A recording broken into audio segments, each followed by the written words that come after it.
Hi everyone, so we're picking up where I left off from last time, our Bible reading. We are on Genesis 42. When Jacob heard that the grain was available in Egypt, he said to his sons, "Why are you standing around looking at one another? Have you not heard that there's grains in Egypt? Go down there and buy enough grains to keep us alive, otherwise we'll die." So Joseph then and his older brothers then went down to Egypt to buy some grains. But Jacob would not let Joseph's younger brother Benjamin go with them, for he feared some harm might come to him. So Jacob's son arrived in Egypt along with the others to buy food, for the famine was in Canaan as well. Since Joseph was governor of all of Egypt and in charge of selling the grains to all the people, it was to him that his brothers came. Then they arrived. They bowed before him with their face on the ground. Joseph recognized his brothers immediately, but he pretended to be a stranger, and he spoke harshly to them. "Where are you from?" he demanded. "From the land of Canaan," they replied. "We have come to buy some food." Although Joseph recognized his brothers, they didn't recognize him, and he remembered the dream he had had many years ago before. He said to them, "Are you spies? Have you come to see how vulnerable our land has become?" "Oh, no, Lord," they exclaimed. "Your servant has simply come to buy food. We are brothers and members of the same family." It says, "We are honest men, sir. We are not spies." "Yes, you are," Joseph insisted.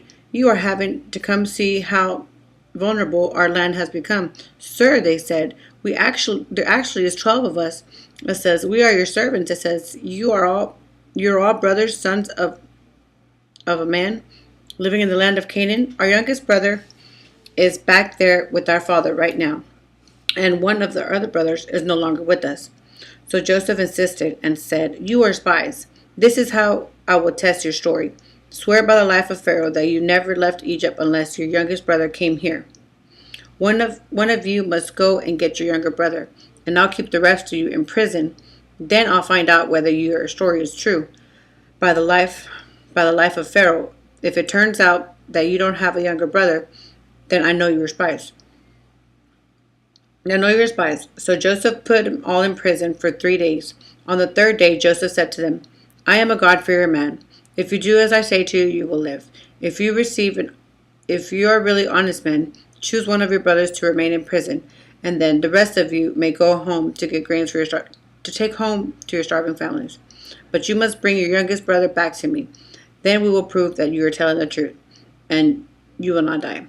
It says, "Do you agree to this?" They spoke amongst themselves. They said clearly, "We have been punished because of what we did to Joseph a long time ago.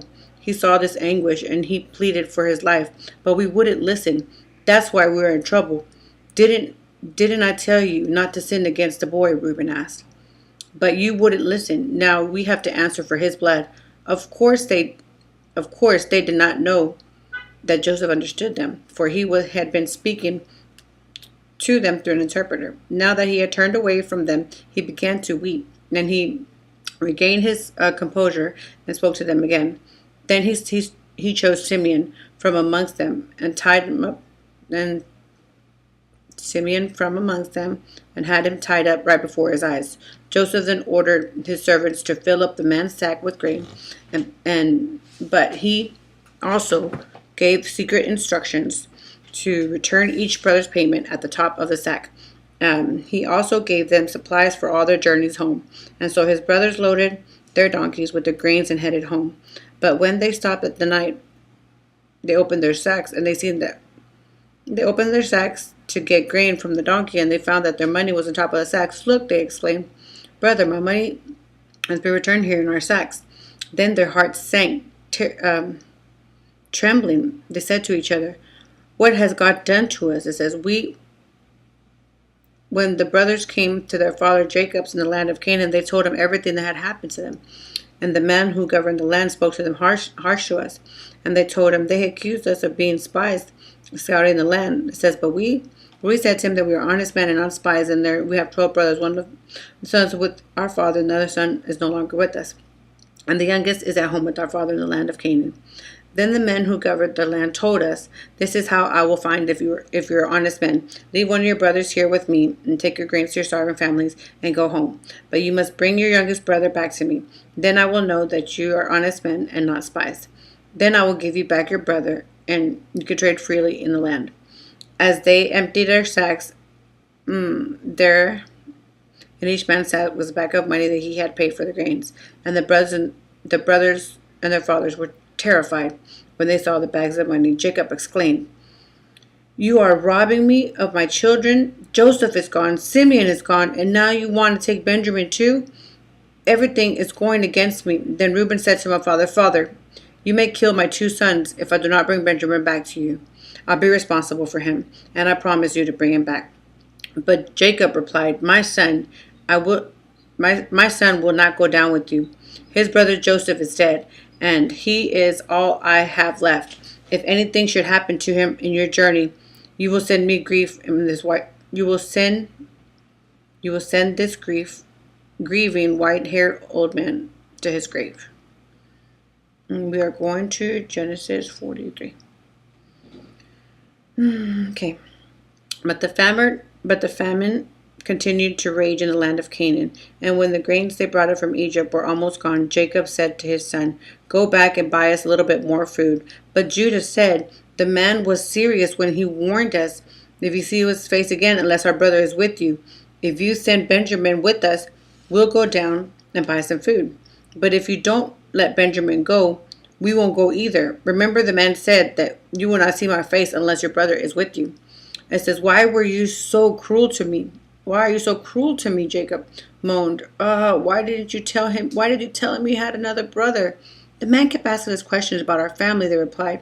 "He asked if our father was still alive. Do you have another brother?" And so we answered the questions. It says, "How could we have known what to say that he would tell us to bring our brothers here?"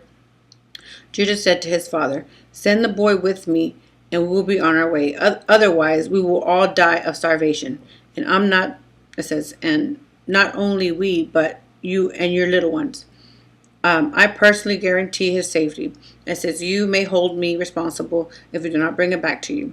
Then let him bear the blame forever."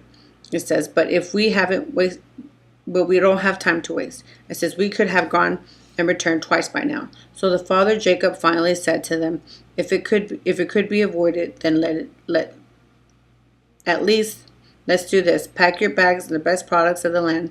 Take them down to the man as gifts: balm, honey, gum, aroma, resin, pistachio nuts, and almonds." It says, "Also take double the money to put back in your sacks, as if it was probably someone else's mistake. Then take your brother and go back to the man. May God Almighty give you mercy as you go before this man, so he will release Simeon and Benjamin and Benjamin can return. But if I lose my children, so be it." So the man packed Jacob's gifts and doubled the money and headed back off with Benjamin. They finally arrived in Egypt and presented themselves to Joseph. When Joseph saw Benjamin with them, he told one of the managers in his household and the men, "They will be eating with us this noon." It says, "Take them inside the palace. Then go slaughter an animal and prepare for a big feast." So the man did as Joseph told them and took them into Joseph's palace. The brothers were terrified when they saw that they had been taken into Joseph's house. "It's because of the money someone put in our sacks. The last time we were here," they said, "they planned to pretend that we stole it and seize it from us as slaves and take our donkeys." Then it says, the brothers approached the manager in Joseph's house and spoke to him at the entrance to the palace. "Sir," they said, "we came from Egypt once before," it says, "to buy food, but as we returned home, we stopped by for the night in our sacks, and we discovered that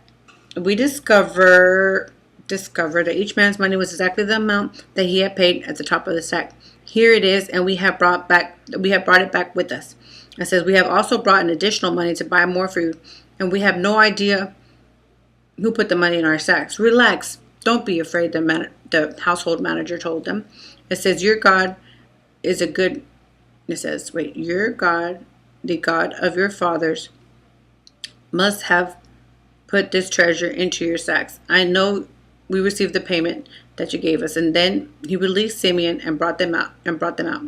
The manager then led them into Joseph's palace, and he gave them water and washed their feet and provided food for their donkeys. It says they were told that they would eat there. So they prepared their gifts for Joseph's arrival at noon. When Joseph came home, and they gave him the gifts, and they brought him, and they bowed low to the ground before him. After greeting him, he asked, "How is your father, the old man you spoke of? Is he still alive?" "Yes," they replied. "Our father, your servant, is still alive and well." And they bowed their head low again. So Joseph looked at his brother Benjamin, the son of his own mother, and says, "This is your younger brother." It says, one of them, "This is your younger brother that you were talking about?" Joseph asked, "May God be gracious to you and your son." It says, then Joseph hurried into the room, and Joseph hurried out of the room because he became overwhelmed, because he was overcome with emotion from his brother. And he went into a private room where he broke down and wept. After washing his face, he came back, keeping himself under control. Then he ordered to bring out the food. He watered the waiters, servant Joseph's at his table, and the brothers were served at a separate table. The Egyptians who ate with Joseph. The Egyptians ate at their own tables of their own, because the Egyptians despised Hebrews and refused to eat with them.